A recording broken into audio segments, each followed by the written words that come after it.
Today the topic of my discussion is anti-logarithm. An anti-logarithm is the inverse operation of a logarithm. An anti-logarithm helps to find a number whose logarithmic value is given. यानी कि anti-logarithm जो है ये basically हमारे पास inverse operation है logarithm का। यानी कि एंटी-लोगारिथम जो है ये हमारे पास वो वाला प्रोसेस है जिसमें हम इस नंबर को फाइंड आउट करते हैं जिसकी लोगारिथमिक वैल्यू जो है वो हमारे पास क्या हो, गिवन हो।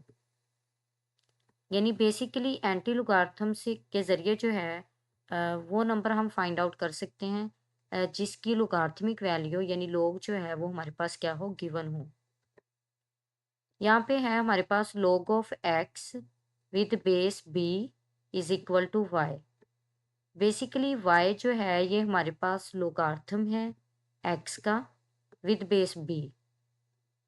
अगर हमारे पास y दे दिया जाए यानी लोगारिथम दे दिया जाए x का और हमें फाइंड आउट करने के लिए कहा जाए x, तो x जिस प्रोसेस के ज़रिए जो है वो फाइंड आउट किया जाएगा वो प्रोसेस हमारे पास क्या कहलाता है, एंटी लोगारिथम कहलाता है।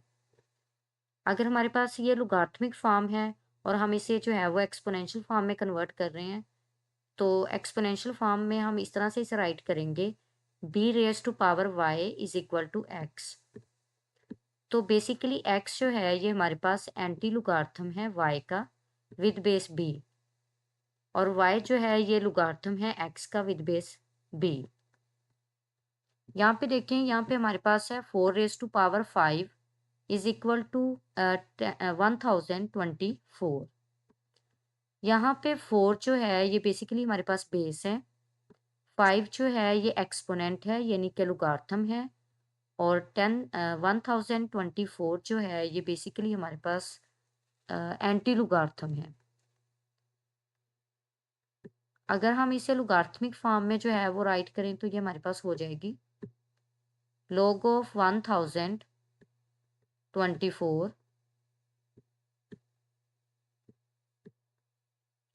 With base 4 is equal to 5। यहाँ पे हमारे पास 5 जो है ये बेसिकली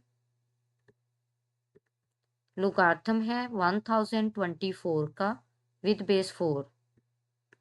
और अगर हम देखें यहाँ पे 1024 जो है ये एंटी लोगारिथम है 5 का विद बेस 4। अब हम जो है वो क्राइटेरिया देखेंगे कि हम किस तरह से एंटी लोगारिथम जो है वो किसी भी नंबर का फाइंड आउट कर सकते हैं।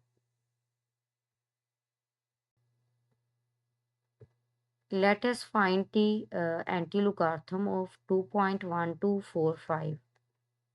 यहाँ पे अब हमें एंटी-लोगारिथम फाइंड करना है 2.1245 का। बेसिकली ये हमारे पास लोगारिथम है। अब हमने वो वाला नंबर फाइंड आउट करना है जिसका लोगारिथम ये है। तो इसके लिए देखें कि हमें जो है वो इसमें से कैरेक्टरिस्टिक पार्ट को सेपरेट करना पड़ेगा और मैंटीसा को सेपरेट करना पड़ेगा। अब यहाँ पे हमारे पास कैरेक्टरिस्टिक जो है वो 2 के इक्वल है और मैंटीसा जो है वो 0.1245 के इक्वल है। तो अब देखें कैरेक्टरिस्टिक को हम इस तरह से भी तो राइट कर सकते हैं 3 माइनस 1। अब यहाँ पे हम फार्मूले के मुताबिक अगर हम देखें तो 3 जो है ये हमारे पास नंबर ऑफ डिजिट्स हैं बिफोर दी या left side of decimal point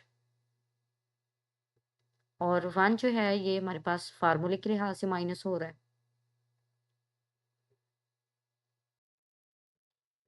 और हमारे पास यहाँ पे मैंटीसा जो है वो इक्वल है 0.1245 के। अब देखें हमने जो है वो इस मैंटीसा की टेबल वैल्यू फाइंड आउट करनी है, वो भी एंटी लोगारिथमिक टेबल से। जब हम लोग फाइंड आउट कर रहे थे तो हमने वहाँ पे मैंटीसा फाइंड आउट किया था लोगारिथमिक टेबल से। अब चूंकि यहाँ पे हम एंटी लोगारिथमिक टेबल को यूज़ कर रहे हैं यानी एंटी लोगारिथम जो है वो फाइंड आउट कर रहे हैं, तो इसके लिए जो टेबल यूज़ करेंगे वो हम एंटी लॉगरिथमिक टेबल यूज़ करेंगे। तो उसके लिए हमारे पास रो नंबर का, कॉलम नंबर का और फिर मीन डिफरेंस के कॉलम नंबर का होना ज़रूरी है। तो यहाँ पे हमारे पास 12 जो है ये रो नंबर है और 4 जो है ये कॉलम नंबर है और 5 जो है ये हमारे पास मीन डिफरेंस का कॉलम नंबर है। अब हम टेबल वैल्यू फाइंड आउट करने के लिए जो है वो एंटी लॉगरिथमिक टेबल को चेक करेंगे। तो इस टेबल में देखिए हमारे पास रो नंबर जो है वो 12 है और कॉलम नंबर जो है वो हमारे पास क्या है 4 है और इन दोनों की कंबाइन वैल्यू जो है वो है हमारे पास 1330। और अगर हम मीन डिफरेंस में चेक कर रहे हैं तो यहाँ पे कॉलम नंबर जो है वो हमारे पास 5 है और 5 की 12 यानी रो नंबर के साथ जो कंबाइन वैल्यू है वो हमारे पास क्या है 2। अब देखें जो 4 के साथ 12 की कंबाइन वैल्यू आई है, हम उसमें जो है 5 के साथ जो 12 की कंबाइन वैल्यू आई है उसको ऐड करेंगे। तो देखिए यहाँ पे हमारे पास जो है वो 1330 में हमने 2 को ऐड किया तो हमारे पास यहाँ से जो टेबल वैल्यू आई है मैंटीसा की वो है 1332। तो ये हमारे पास मैंटीसा की टेबल वैल्यू आ गई है।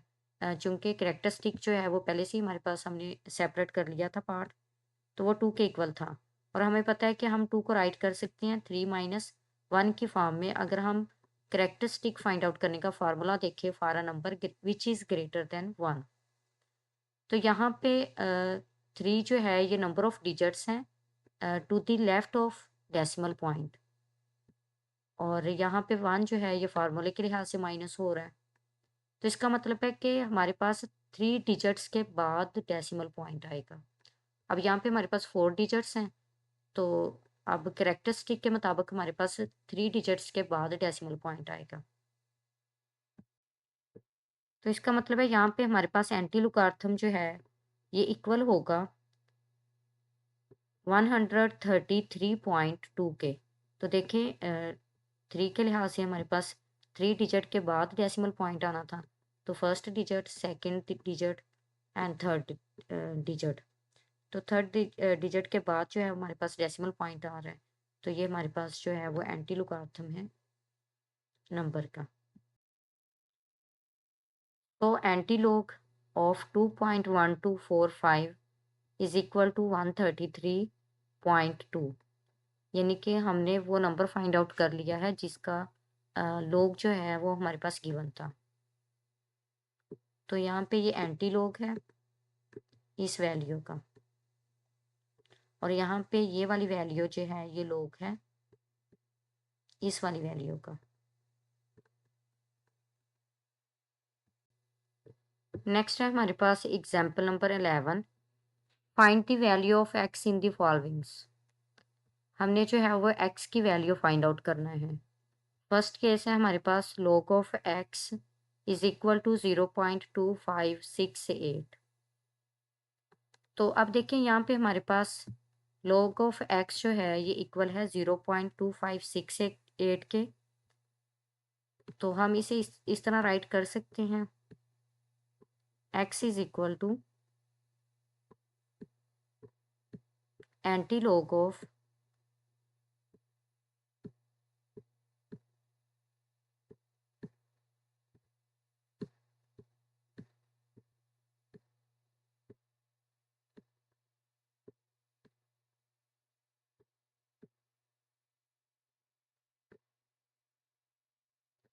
0.25 एंड 68।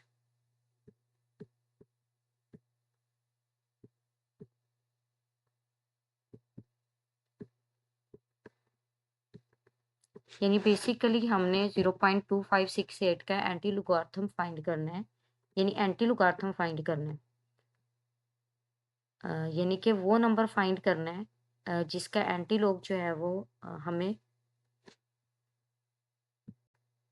सॉरी हमने वो नंबर फाइंड आउट करना है जिसका लॉगरिथम हमारे पास जो है वो गिवन है, यानी लॉग वाली वैल्यू जो है वो क्या है गिवन है।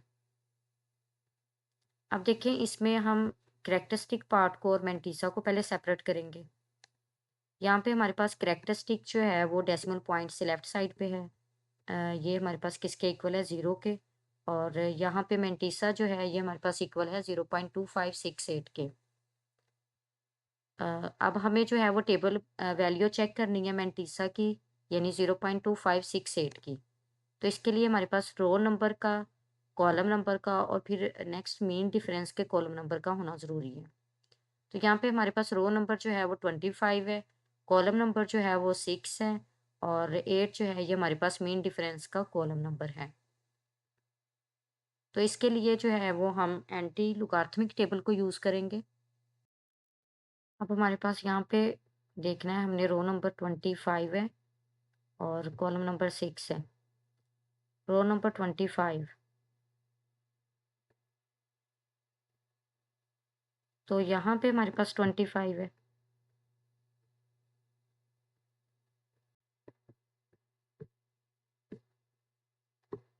और कॉलम वैल्यू जो है वो हमारे पास 6 है। तो हम यहाँ से काउंट करेंगे 0, 1, 2, 3, 4, 5, 6। तो ये हमारे पास जो है वो कॉलम नंबर के लिहाज से वैल्यू है और 25 की कॉलम नंबर के लिहाज से जो कंबाइन वैल्यू है वो हमारे पास इक्वल है 1803 के। अब नेक्स्ट जो है मीन डिफरेंस में हमने नंबर 8 को चेक करना है। तो देखें यहाँ पे हमारे पास 1, 2, 3, 4, 5, 6, 7, 8। तो इसकी 25 के साथ जो कंबाइन वैल्यू है वो हमारे पास है 3। तो टेबल वैल्यू फाइंड आउट करने के लिए हम जो 6 कॉलम के साथ कंबाइन वैल्यू है 25, इसमें हम जो 8 के साथ कंबाइन वैल्यू है 25 की, उसे ऐड कर देंगे। तो यहाँ पे हमारे पास 1803 प्लस 3 जो है ये इक्वल आ जाएगा 1806 के। तो यहाँ से हमारे पास जो टेबल वैल्यू आई है मेंटिसा की, वो इक्वल है 1806 के। तो अब देखें कि हमारे पास कैरेक्टरिस्टिक जो है ये इक्वल था 1 के। तो अगर हम फार्मूले के मुताबिक इसे राइट करें तो ये हमारे पास हो जाएगा 1 माइनस 1 के इक्वल। यहाँ पे 1 से मुराद क्या है, नंबर ऑफ डिजिट्स हैं to the left of decimal point. तो इसका मतलब है हमारे पास फर्स्ट डिजिट के बाद डेसिमल पॉइंट आएगा। तो यहाँ पे अगर हम फर्स्ट डिजिट के बाद डेसिमल पॉइंट लगाते हैं तो ये हमारे पास हो जाएगा 1.806, यानी कि एंटी लॉग ऑफ 0.2568 जो है ये हमारे पास इक्वल है 1.806 के। यहाँ से हमने x की वैल्यू जो है वो फाइंड आउट कर ली है, जो कि इक्वल है 1.806 के। नेक्स्ट है हमारे पास log of x is equal to -1.4567। तो अब हमने यहाँ पे x की वैल्यू जो है वो फाइंड आउट करना है। अब यहाँ पे देखिए हमारे पास अगर log ऑफ x जो है ये इक्वल है -1.4567 के, तो यहाँ से हमारे पास, अब चूंकि यहाँ पे वैल्यू जो है वो क्या है, नेगेटिव है, तो मेंटिसा का पॉजिटिव होना ज़रूरी है। तो मेंटिसा को पॉजिटिव बनाने के लिए हमें क्या करना पड़ेगा, 1 से नेक्स्ट वाले नंबर को हमने ऐड भी करना है और सब्ट्रैक्ट भी करना है। यानी यहाँ पे जो नंबर होगा हमने उससे नेक्स्ट वाले नंबर को ऐड भी करना है और सब्ट्रैक्ट भी करना है। तो यहाँ पे 1 है तो इससे नेक्स्ट वाला नंबर जो है वो हमारे पास 2 आएगा, और अगर यहाँ पे 2 होगा तो इससे नेक्स्ट वाला नंबर जो है वो 3 आ जाएगा। अगर यहाँ पे 3 होगा तो उससे नेक्स्ट वाला नंबर जो है वो यहाँ पे 4 आ जाएगा। तो हम इसे राइट कर सकते हैं, log of x is equal to -2 + 2 -1.4567। ये तो वैल्यू हमारे पास गिवन है, और यहाँ पे अभी हमने जो एडिशन और सब्ट्रैक्शन की है वो है -2 के लिहाज से और 2 के लिहाज से, +2 के लिहाज से। तो अब देखें ये -2 को तो हम एज इट ही रखेंगे, क्योंकि हमें मेंटिसा को पॉजिटिव बनाना है। तो फिर हम क्या करेंगे, +2 को जो है वो ऑपरेट करवा देंगे -1.4567 से। तो प्लस माइनस माइनस होगा, जब हम 2 में से 1.4567 को माइनस करेंगे तो यहाँ पे देखें कि हमारे पास मैंटीसा जो है वो क्या हो गया है, पॉजिटिव हो गया है। और ये हमारे पास कैरेक्टरिस्टिक वैल्यू है। हमें पता है कि अगर हमारे पास कैरेक्टरिस्टिक जो है वो नेगेटिव आ जाए तो हम उसे राइट कर सकते हैं बार की फॉर्म में। तो -2 को हम राइट कर सकते हैं 2 बार की फॉर्म में। तो यहाँ से हमारे पास ये इक्वल होगा 2 बार 0.5433। और यहाँ से हमारे पास करेक्टरिस्टिक जो है ये इक्वल है 2 बार के यानी -2 के। और मैंटीसा जो है ये हमारे पास इक्वल है 0.5433 के। अब देखें अगर हम करेक्टरिस्टिक के लिए फार्मूला देखें तो ये हमारे पास था नेगेटिव ऑफ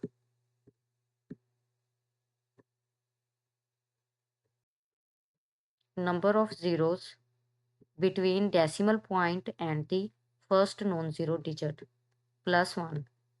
यानी कि हमारे पास डेसिमल पॉइंट और फर्स्ट नॉन जीरो डिजिट के बिटवीन जो है जो नंबर ऑफ जीरोस होंगे वो क्या होंगे, 1 होंगे। यानी सिर्फ एक ही ज़ीरो पाया जाएगा डेसिमल पॉइंट और फर्स्ट नॉन ज़ीरो डिजिट के बिटवीन। तो अब देखिए हमें टेबल वैल्यू फाइंड आउट करना है। तो टेबल वैल्यू के लिए हमारे पास रो नंबर है 54, कॉलम नंबर है 3 और नेक्स्ट हमारे पास मेन डिफरेंस के लिए कॉलम नंबर जो है वो भी क्या है, 3 है। तो इसके लिए जो है वो हम एंटी लॉगरिथमिक टेबल को देखेंगे।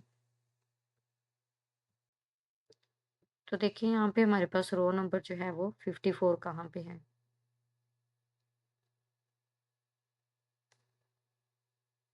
तो देखिए यहाँ पे हमारे पास 54 जो है वो ये है। और हमारे पास कॉलम नंबर जो है वो क्या है, 3 है। और 3 की 54 के साथ जो कंबाइन वैल्यू है वो हमारे पास है 3491। और मीन डिफरेंस में हमारे पास जो है कॉलम नंबर वो भी 3 है।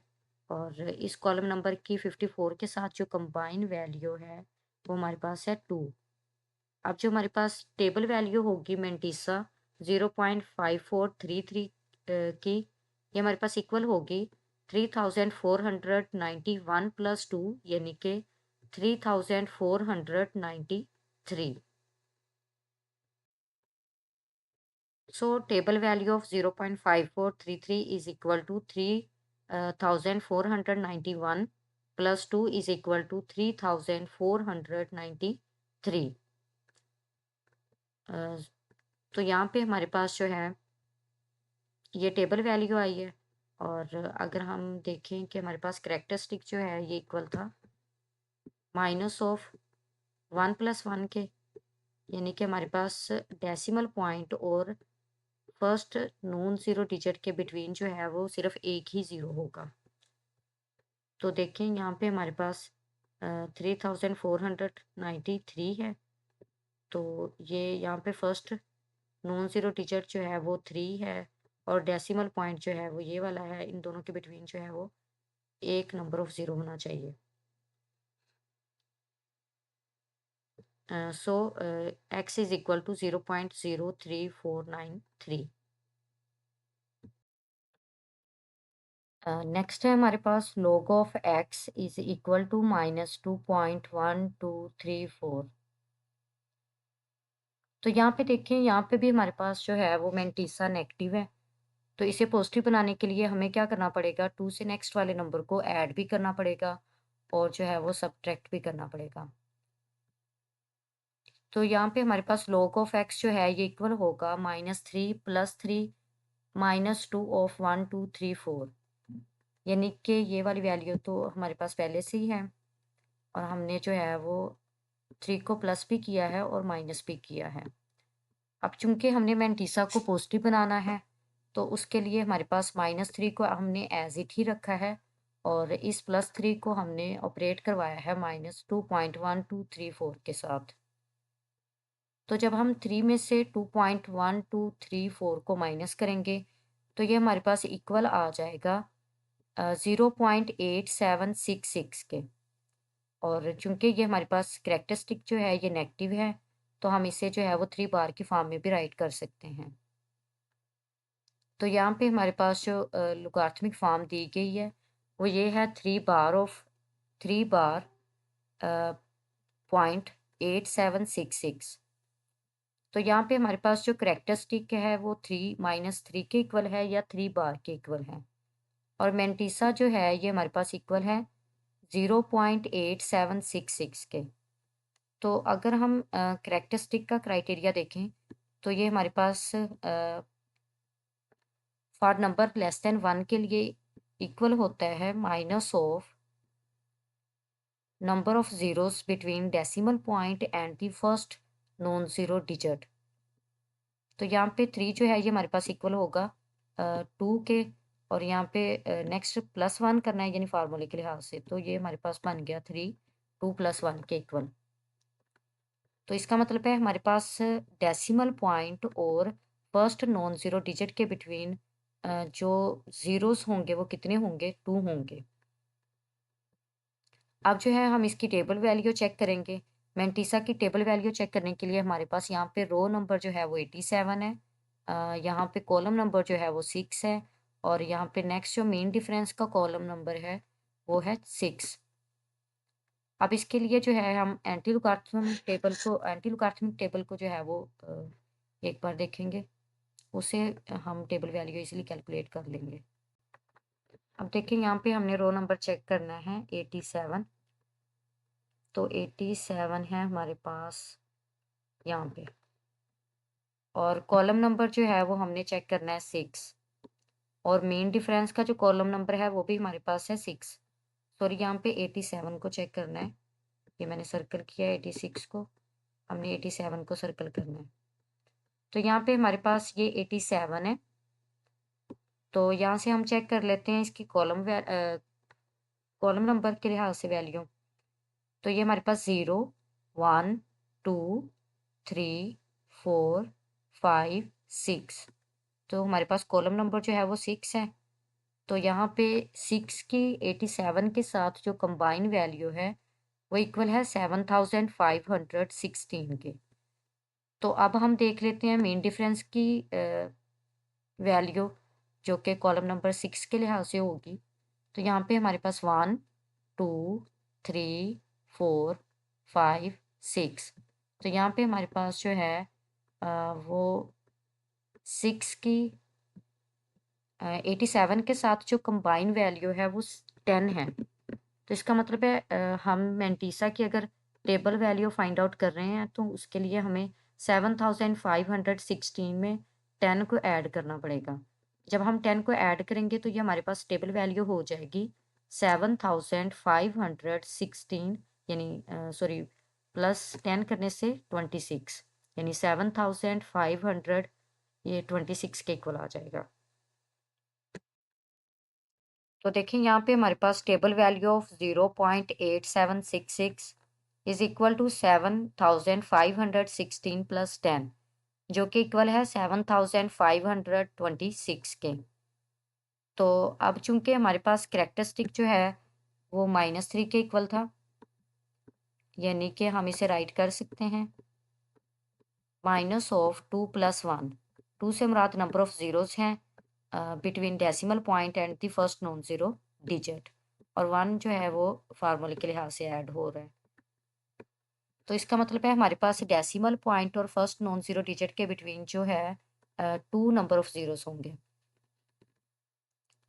सो एंटीलॉग ऑफ 3 बार 0.8766 ये हमारे पास इक्वल है 0.007526 के, यानी एक्स की वैल्यू जो हमने फाइंड आउट की है वो है हमारे पास 0.007526 के equal. Now I discuss about natural logarithm. The natural logarithm is the logarithm with base e, where e is a mathematical constant approximately equal to 2.71828. It is denoted as ln.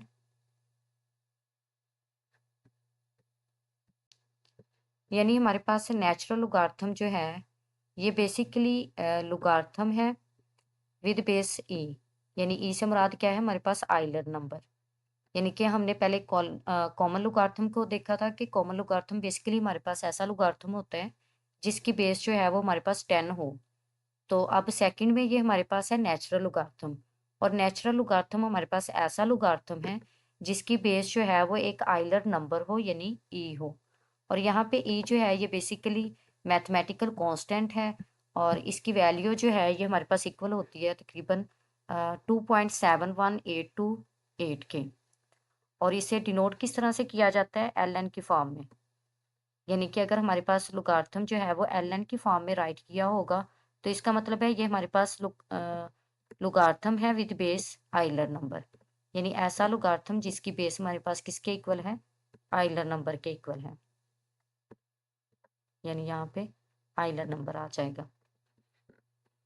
और common logarithm के लिए हमने देखा था कि यहाँ पे हमारे पास 10 होगा। अगर 10 ना हो तो फिर भी हमारे पास अंडरस्टूड बात है कि वो हमारे पास कॉमन लॉगरिथम होगा। तो अगर हमारे पास लॉगरिथम एल की फॉर्म में लिखा हुआ है तो फिर ये हमारे पास जो है नेचुरल लॉगरिथम है, यानी ऐसा लॉगरिथम जिसकी बेस जो है वो हमारे पास क्या है, एक आइलर नंबर है। Now the natural logarithm is commonly used in mathematics, particularly in calculus, to describe exponential growth, decay, and many other natural phenomena. यहाँ पे हमारे पास एग्जाम्पल है L N of e square, यानी कि हमारे पास यहाँ पे ये राइट किया हुआ है L N of e square. तो अगर हम इसे लॉगरिथमिक फॉर्म में लिख रहे हैं तो ये हमारे पास किसके इक्वल होगा, log of e with base e, और यहाँ पे हमारे पास पावर 2 भी है। तो अब देखें अगर हम लॉगरिथम के रूल्स को अप्लाई करें तो हमारे पास पावर शुरू में आ जाएगी, और यहाँ पे हमारे पास log of e with base e. तो ये हमारे पास आइडेंटिटी प्रॉपर्टी है। तो आइडेंटिटी प्रॉपर्टी के लिहाज से यहाँ पे हमारे पास ये हो जाएगा 2 इंटू 1। तो यहाँ पे हमारा आंसर जो है वो किसके इक्वल आ जाएगा, 2 के। यहाँ पे भी बेसिकली हमारे पास 2 जो है ये पावर में है, तो पावर जो है वो शुरू में राइट की जाएगी। जब हम पावर को शुरू में राइट करेंगे तो एल एन और ई, एक एल एन अगर हमारे पास लॉगरिथम है तो नेचुरल लॉगरिथम है, तो ई जो है ये इसका एंटी लॉगरिथम है। तो चूंकि ये रिवर्स प्रोसेस है, हमारे पास इन्वर्स हैं दोनों एक दूसरे के, तो ये हमारे पास 1 के इक्वल आ जाएगा, और यहाँ से हमारे पास जो आंसर है वो 2 के इक्वल होगा। So logarithm of e square to the base e is 2।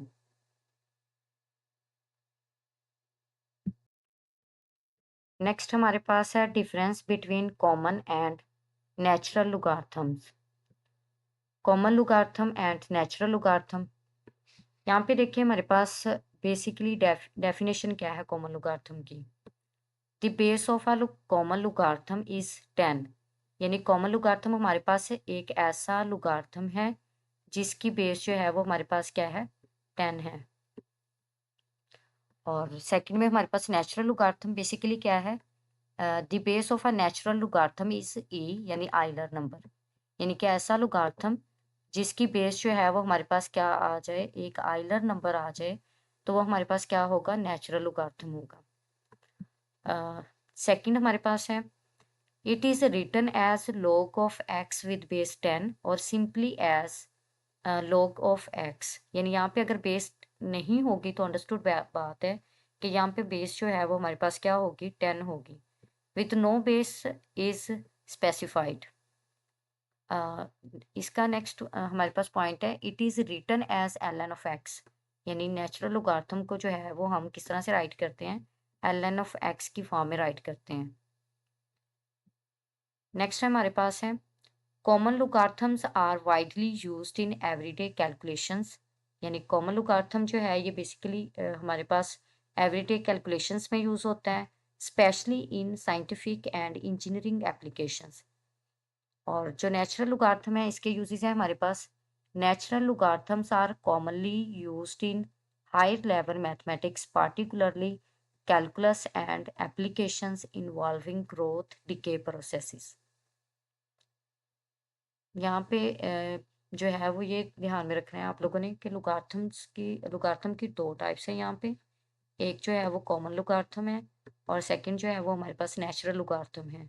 Common logarithm basically हमारे पास ऐसा लॉगरिथम होता है जिसकी बेस 10 हो और नेचुरल लॉगरिथम जो है ऐसा लॉगरिथम है जिसकी बेस जो है वो हमारे पास एक आइलर नंबर आ जाए। यानी कि हमारे पास ln ऑफ 2 जो है ये हमारे पास क्या है कॉमन लॉगरिथम है। और इसी तरह अगर हम ये लिख रहे हैं LOG लॉग के लिहाज से